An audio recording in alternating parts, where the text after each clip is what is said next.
Hello, hello, and welcome to the last episode of 20-something. Season 1. I think it's very fitting that for today, the theme of the episode is allowing things to end. You heard what I said. Allowing that thing to end. Let it go. Let it go. Can't hold it back anymore. All right, as you know, my name is Jane Lomain, and I am your host of 20-something, the cathartic, I hope, listening experience for anybody who is simply trying to figure it out, trying to navigate this beautifully messy process of becoming and coming back home to who you truly are. And this is a safe space where we can figure it out together. Let's get started. This is the beginning of the end. Dealing with endings. I don't understand why people have these loud cars. Like, I'm sure there's some type of appeal to it, but at the current moment, the only purpose it serves is messing up my train of thought. Anyway, we're talking about endings. And dealing with endings can be very difficult. I don't think there's a world in which dealing with endings is easy, depending on what it is, right? Happy endings, bad endings, or neutral endings. It's just not the vibe. Personally speaking, I think endings are difficult because it is the separation of something that's lived inside of you for so long. And it's held up so much space. And then once it leaves, there's like this open gap there. It's like, oh, don't know what to do here. But I think that endings are naturally objective, and we add sentimental value to the thing because that's just human nature, right? I can't think of a single thing that does not eventually come to an end. And I really thought about it, right? Like, I was like sitting and I was like, is there anything that doesn't end? Anything? I guess maybe you could argue space. But I think there is an end point to space. I don't know. I'm not even going to get into that stuff. But yeah, endings are inevitable. So let's talk about it. Different things that we'll talk about for today are the before, the during, and the aftermath of something ending. Boys, please, what are we fighting for? So I think that when it comes to the before and ending moment, I think the body can cue you in for an ending. Like, inherently, I think we know when something is going to end. And you just feel it. And I'm not just talking about relationships. I think that when you're watching a movie, a TV show, you're at a job, like, I think you can just feel when things are shifting. It's like you notice subtleties that accompany an ending. And I think that it's very human for us to kind of ignore those things to the best of our abilities because we don't want to be uncomfortable. We want to avoid that sense of friction. And I think sometimes we kind of fight it too, right? Like, especially if it's something important to us. Like, let's say it's a relationship. Like, you can feel the ending before it actually ends, but like, you're going to do everything in your power to act like the thing is not happening. And that's just how it is. You can love this thing or hate this thing, but you know that it's ending. And so that feeling just lingers, right? And then the ending kind of hits you in this moment. Like, thinking ahead, you're like, oh, like you get a glimpse of it. Personally, I think the during part of the ending process can be one of the most surreal moments. I've had moments where I have totally not been on this planet when something was ending. Like not here. Like, I'm dissociating. I'm using every tool in my tool belt to just not be here. You know, and it's so crazy because you can be so sure of something that is now habituated in your body, right? Like, let's say, for example, you have an ending to the way that you think about something. Before whatever event happened to trigger that ending, you feel so clear, so like light, sophisticated. You think everything is exactly how it is. And then you get tripped up because the thing is ending now. So we'll transition straight into the during part of the ending process. So this is kind of like the separation, like the gap is forming. This is the acorn in the ice. For all my oldies out there, you know what I'm talking about. And maybe it happens and you feel like you can't walk near it. You feel like you can't look at it. You can't breathe in its direction. And that could be due to anything. Maybe you feel like it's going to give it too much life. Or maybe you feel like I'm not strong enough to handle this, but it's happening. You either fall in place or you like retreat completely. And I think even in this moment, if you're able to have just a bit of introspection about what's going on, you learn so much about yourself and what your compass is for things. Like what keeps you where you're at, what keeps you stuck with the thing, and what's calling you to the other side. You know, I think it's really important to pay attention to the parts that go into why something is ending or why you might be gravitating in a different direction. There's information everywhere. Everywhere? What? There's information everywhere. You just have to be willing to look for it. And again, I'm saying this so calmly, but I understand that it's not easy. I know that. But then the ending is done. It came and went, and now you're dealing with the aftermath. In that gap. In that ether. Hopefully, while you're sitting in it, like after you feel your feelings, I'm not saying don't feel it. I'm not saying rush through it. It's very easy for me to talk about it this way because I'm not currently going through it. But after you do all that, and hopefully you've gotten more information about it and what matters to you and what you want and don't want, then you just think about like, all right, what am I going to do next? And then even then, sometimes it's not clear.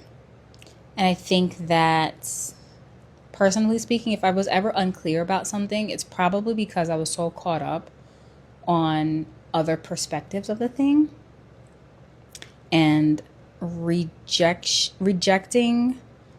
what I thought might have been too hard for myself. And that just makes the process like super messy. The process is probably already going to be messy. I just encourage you to lean fully into what you're feeling and feel it live. Feel it right now. Go through the shit. Like if you got to be truly sad about it for a month, do that. Allow yourself that time. Do not rush into the next thing. Because what happens is you get this false sense of security. And I'm speaking from a logical body person. And then you get there. And now the emotional level hits, or it can be triggered by something. And you're dealing with things retroactively. And I don't know about you guys, but those moments made me feel crazy. I'm like, why am I still feeling like this when so much time has passed for this thing? What's going on? And that's because I did not deal with it when it happened. I ran and it caught up to me, a burglar and the police. And you're probably like really confused, like what does this have to do with allowing things to end? Like you're just chatting. So I think the perfect example that I can use when it comes to allowing things to end is the movie that I did last summer. So I got the movie role very unexpectedly. I have a Backstage account. I have a Casting Networks account. And what happened was that you apply for things on Backstage. You do like 100 at a time and maybe 3 get back to you. And then maybe you're hired for one thing or not. That's just how it goes. You have to accept that process for what it is. So I was applying. What happened was that I was actually watching Happy Gilmore 2. And I have a thing for synchronicities. So if I mention something, or if I'm thinking about something, or if I've had a conversation with somebody about something and it comes up in different ways later, or one of my favorite things that happens is like if I'm going through something, I'll hear a song somewhere and it'll relate directly to what I'm feeling and give me more clarity about the thing. That sounds really crazy, but I swear to you, I'm not kidding. It happens to me often. And my lady, she has seen it. She has seen it. Synchronicities, I fully believe in. So we're watching that movie, and there's so many celebrity cameos in that movie of people that you like would not even expect. And it just so happened that during the week, let's say we watch on a Friday, during that week, we were talking about these random celebrities out of nowhere. So the movie ends. Great movie. Loved it. I enjoyed it. And I'm just like, damn, I feel really good. Mind you, I'd been in acting for less than a year at that point, right? And I was like, I just feel really good. Like, I just feel like the fruits of my labor are going to really show themselves soon. I just feel like great things are coming. And I would love to be somebody kind of like Adam Sandler. I don't know what goes on behind closed doors, but from what I'm presented, I think that's a great guy to look up to. He's about his family, his movies, and he doesn't really give a fuck. I mean, I don't think about anything else. You know, like he's not caught up in the glitz and glam and whatever. Me being obviously as low maintenance as I am, that feels very nice for me. So I was like, I think I'd love to be like Adam Sandler when I do the thing, you know. And so I go to bed. And I wake up the next day. And I have a message on Backstage. Girl, that message said, the role that you applied for is filled, but would you like to audition for a different role? I said, oh, okay, sure. Here are the dates. If you're selected, whatever. I immediately go to my work calendar. I said, block. And I didn't know it was a movie at first. I didn't know what it was at first. I just said yes, which is very crazy, but I did it anyway. And so I do the thing and I send myself tape. Wee woo. This is like, it's like nonstop. Like, what is happening outside? So I end up getting the part.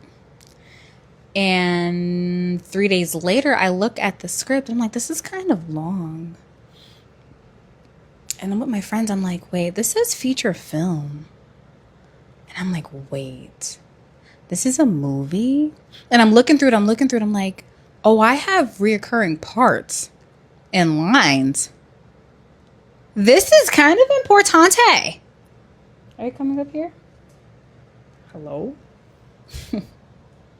Oh. All right. I'm going to try to include you. So this is kind of important, right? I have that line on my phone that tells you if your phone is tilted or not.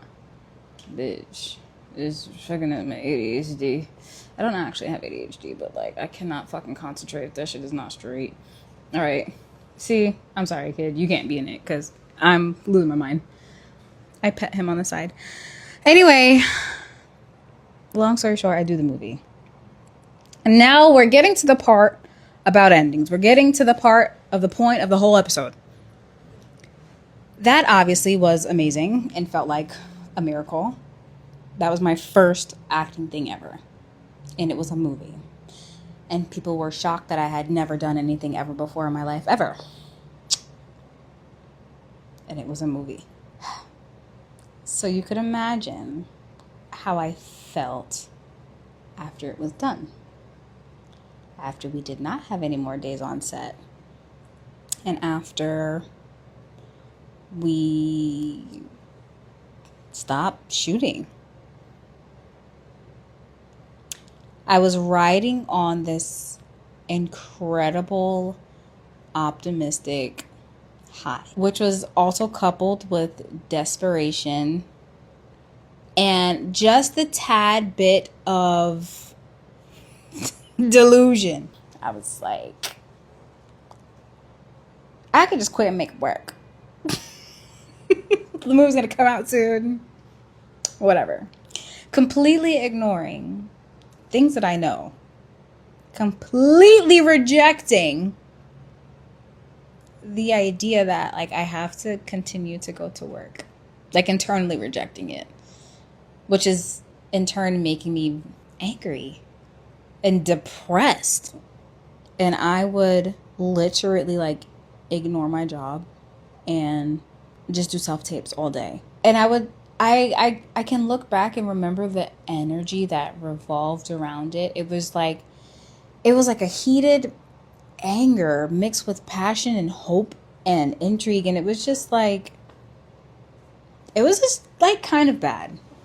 And what sucks is that like I couldn't use anything from the movie because, I cannot post anything about it. So I could only come up with scenes on my own to like recreate for different things to put online and to send in for people when you're doing self tapes and stuff. And I would get callbacks and I would get the things, and then I just wouldn't hear anything.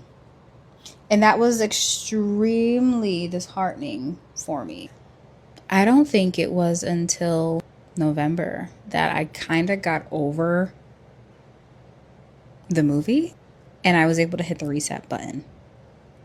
And it was also really difficult for me to do that because letting go of that energy, going back to my 9 to 5, accepting things for what it was in my brain felt like I had given up. Because there was a bit of a break, like with sending in self tapes and stuff. And what helped me get back on my feet was just going back to acting class. But it was really hard going through that whole thing. And I felt like I needed to let it go. Like my body knew, but my brain and my heart was like, no, I can't. It's too big of a deal for me. Me becoming an actress is not just something that I want to do for fun. I think it's what I'm meant to do. There's a whole way longer explanation for that, but long story short, like acting feels like coming back home to my truest self, especially with everything that I've told you guys about what I've been learning along the way and how it just feels really aligned. So letting go the biggest thing that could have happened, that was difficult. And when I learned to finally let it go was when I felt better. So that's about it. Talk to me. When you guys are going through an ending, is it something that you walk towards? Are you graceful during that time? What does that look like for you? Me and my girlfriend are opposites. And where I am like kind of stoic and emotionally avoidant, she is gonna cry and talk about it all day long. And I've learned through her to embrace like a lot of the difficult things that come up when things are ending. So she's been really helpful for that. So to wrap it up, you know how I do. I am not telling you what to do. I am not telling you who to be. I can simply encourage you to come on back home to yourself. This was the last episode of the first season of my unlearning series, I guess you could say. And I hope you enjoyed it. Let me know what things you'd like for me to chat about. If you ever want to chat together, we can do that. If you want like different segments and have different ideas, let me know. But it's been great and I intend to keep going. Like I said, this platform is not just for me chatting away. It's a place for me to document my highs and lows and my progress as an actress, as somebody trying to make it work, as an atypical Black girl who's from the city, who's nerdy, adventurous, and brave in her 20-somethings. I've lived so many different lives and I have different stories that I could tell. And I believe that I could use what I know and what I feel to help people. And that's just what I've been trying to do. Sharing my experiences and thoughts has been great. And I will always encourage you guys to lead with love and empathy and hold space for empathy, but don't get played. Do not get played. And pay it forward. So for the last time, it's been real. And hopefully I see you next season. Okay, bye.